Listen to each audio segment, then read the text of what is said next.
Reses juga dilaksanakan di Desa Lebak Muncang, Kabupaten Bandung, Jawa Barat.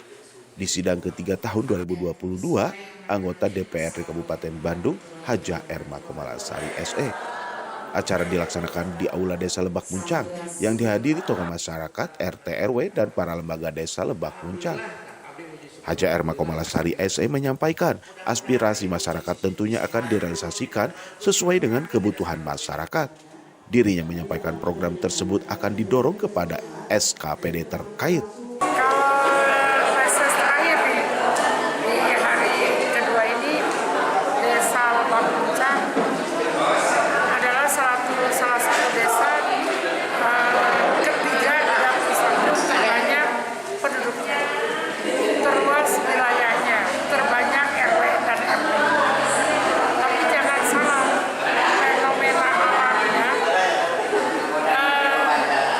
saluran airnya tuh yang bikin saya ke Desa Lebak Muncang terindah.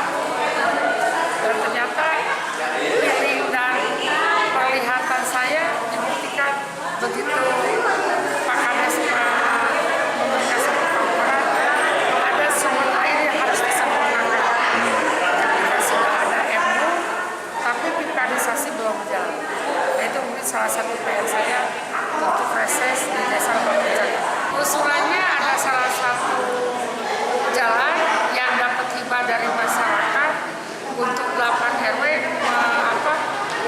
mau merelakan sawah yang masih produktif dihibahkan jadi jalan yang tadinya gang jadi jalan masuk mobil.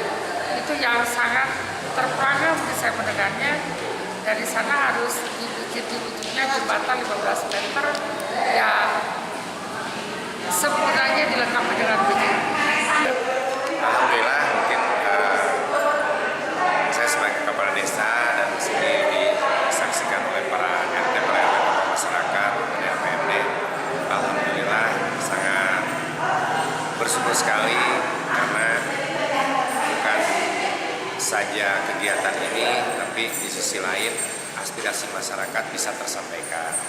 Untuk itu kami mohon kepada pemerintah yang di atas, pimpinan-pimpinan kami, komandan-komandan kami mungkin bisa menindaklanjuti dasar usulan-usulan masyarakat terhadap Ibu Dewan yang bisa memfasilitasi akan terlaksananya kegiatan di hari ini. Widi Herian mengabarkan, Hadas TV Kabupaten Bandung, Jawa Barat.